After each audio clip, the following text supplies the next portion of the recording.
సినిమాతో global star గా గుర్తింపు తెచ్చుకున్న యంగ్ టైగర్ ఎన్టీఆర్ ప్రస్తుతం కొరటాల శివ డైరెక్షన్ లో దేవరా అనే పాన్ ఇండియా సినిమా చేస్తున్నారు. దేవరా మూవీని దర్శకుడు కొరటాల శివ 2 పార్ట్లుగా తెరకెక్కిస్తున్న విషయం తెలిసిందే. ఇక దేవరా మూవీ మొదటి పార్ట్ ను వచ్చే ఏడాది ఏప్రిల్ 5న విడుదల చేయనున్నట్లు మేకర్స్ ఇప్పటికే ప్రకటించారు. ఇదే కాకుండా టాలీవుడ్ యాక్షన్ మూవీ వార్ 2 సినిమాలో బాలీవుడ్ స్టార్ యాక్టర్ రితిక్ రోషన్ సరసన ఎన్టీఆర్ పవర్ఫుల్ రోల్ చేస్తున్నాడు.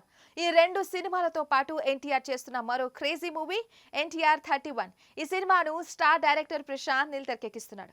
కేజీఎఫ్ మూవీతో బ్లాక్ బస్టర్ అందుకున్న ప్రశాంత్ నీల్ తాజాగా పాన్ ఇండియా స్టార్ ప్రభాస్ తో సలార్ సినిమాను తెరకెక్కించి మరో బ్లాక్ బస్టర్ తన ఖాతాలో వేసుకున్నారు.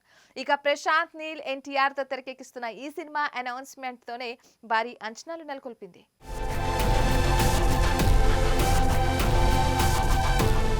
ఇదిలా ఉంటే తాజాగా తన అభిమానులు తలెత్తుకునేలా ఎన్టీఆర్ మరో అరుదైన ఘనత సాధించాడు. 2023లో ఆసియాలో టాప్ 50 నటుల జాబితాలో జూనియర్ ఎన్టీఆర్ చోటు సంపాదించుకున్నారు. ఈ విషయాన్ని Asian weekly magazine eastern I 2023 పేరుతో ప్రకటించింది. ఏషియన్ టాప్ 50 యాక్టర్స్ జాబితాలో జూనియర్ ఎన్టీఆర్ 25వ స్థానం సంపాదించుకున్నారు.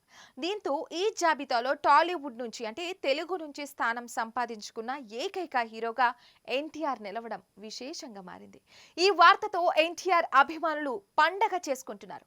ఇక ఏషియన్ టాప్ 50లో బాలీవుడ్ బాద్షా షారుఖ్ ఖాన్ మొదటి స్థానంలో నిలిచాడు. అలాగే ఆలియా భట్ మరియు ప్రియాంక చోప్రా 2, 3 స్థానాలు సంపాదించుకున్నారు. ఇక రణ్బీర్ కపూర్ 6, ఇళయ దళపతి విజయ్ కు 8వ స్థానం లభించింది.